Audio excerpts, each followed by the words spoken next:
அனைவருக்கும் வணக்கம். கேளுங்க கேளுங்க பாரத கதையை கேளுங்க. இன்னைக்கு நம்ம பார்க்க போகிற பாரத கதை என்னன்னா, சேவைக்கு கிடைத்த பரிசு. அது யாருன்னா, அதாவது சூரன் என்ற ஒரு மன்னன் இருந்தான். அவனுக்கு பிருதை என்ற ஒரு பெண் இருந்தாள். அழகுன்னா அழகு, அப்படி ஒரு அழகு. யார் வேண்டுமானாலும் மயங்கி விழுந்து விடுவார்கள். அப்படியே பல பல பல பல பல ஜக ஜக ஜக ஜகன்னு மின்னக்கூடிய ஒரு அழகு. அழகு மட்டும் இல்லை, அறிவும் புத்தி கூர்மையும் பல கலைகளையும் கற்றுத் தேர்ந்தவள், அழகான திறமைசாலியும் என்று சொல்லலாம். போஜராஜன் என்ற மன்னன் அந்த குழந்தையை தத்து எடுத்து விட்டான். போஜராஜனிடம் அந்த குழந்தை வளர்ந்து வருகிறது. 12 வயது ஆகிவிட்டது. அப்பொழுது துர்வாசர் வராரு. துர்வாசர் தெரியுமில்ல, அவர் யார்? கோபக்காரரு. நம்ம சொல்கிறத அவர் சொல்கிறத கேட்கல அப்படின்னா நமக்கு அடுத்த நிமிஷமே சாபம் விட்டுருவார். எந்த பிடி சாபம் என்று. ஒரு மிகப்பெரிய கோபக்காரர். அவர் கொடுக்குற சாபம் அப்படியே பலிக்கும். அதனால் துர்வாசருடைய குணம் அறிந்த குந்தி அற்புதமாக அவருக்கு சேவை பண்ணுறாங்க. சேவை முடிந்த கையோடு துர்வாசருக்கு இவள் இந்த பெண்ணுக்கு ஒரு வரம் கொடுக்க வேண்டும் என்று தோன்றுகிறது. ஏன்னால் பின்னாளில் குந்திக்கு குழந்தை பிறக்காது. பாண்டுவினுடைய நிலை என்னங்கிறத அவங்களுடைய ஞான திருஷ்டியிலே உணர்ந்து அந்த வரத்தை கொடுக்கலாம் என்று, நீங்கள் கேட்டாலும் கேட்கலனாலும் இந்த வரத்தை நான் கொடுக்குறேன், நீ எப்பொழுது வேண்டுமானாலும் சோதித்து பாரம்மா அப்படின்னு சொல்ல. என்ன வரம் என்று குந்தி கேட்க, அதாவது நீ நினைத்த ஒரு தெய்வத்தை நினைத்து அந்த தெய்வத்திடம் என்ன நீ கேட்க விரும்புகிறாயோ கேட்டதுமே அது கிடைக்கும். அதுவும் நீ குழந்தை வேண்டுமென்று கேட்டாலும் குழந்தை கிடைக்கும் என்று அவர் சொல்லுகிறார்.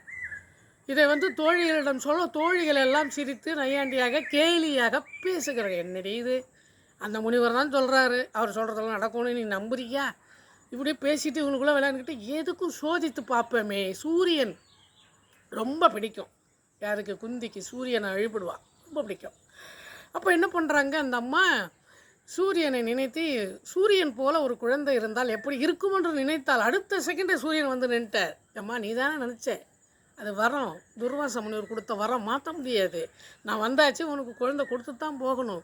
நீ என்னை தள்ளி போ, இங்கே நிற்காதே அப்படின்னு நீ பேசினாலும் எனக்கு அதை பற்றி கவலை கிடையாது.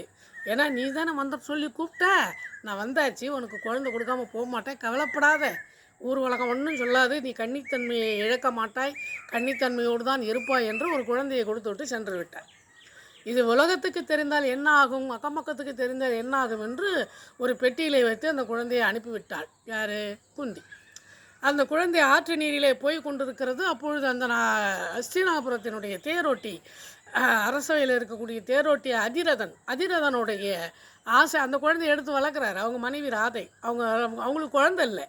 அந்த குழந்தைய எடுத்து அழகாக நாளொரு மேனியும் பொழுதொரு வண்ணமாக வளர்க்கிறார்கள். மிகச்சிறந்த வீரன், மிகச்சிறந்த கர்ணன், கொடையாளி.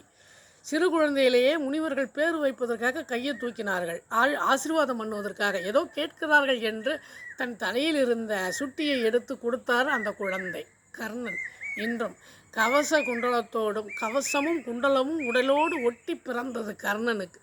கர்ணன் என்ற வள்ளல் இப்படித்தான் குந்தியினுடைய, அதாவது குந்தி செய்த சேவையின் காரணமாக துர்வாசர் கொடுத்த வரத்தால் கிடைத்த பரிசுதான் கர்ணன்.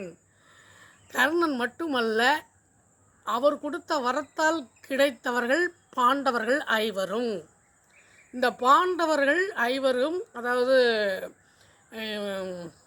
தருமர், பீமர், அர்ஜுனர், இவங்கெல்லாம் பார்த்திங்கன்னா இவங்க வரத்துக்கு இவங்களுக்கு பிறக்கிறாங்க. குந்திக்கு இன்னொரு மனைவி இருக்காங்க,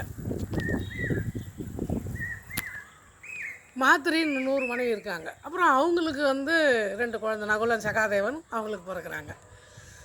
இப்படித்தான் இந்த பாரத கதைகள் பிறந்தது, நடந்தது.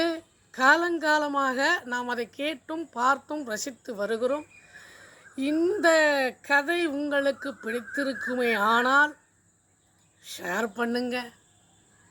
கண்டிப்பாக ஷேர் பண்ணுவீங்கல்ல, பண்ணுங்க. கமெண்ட்டும் பண்ணுங்க.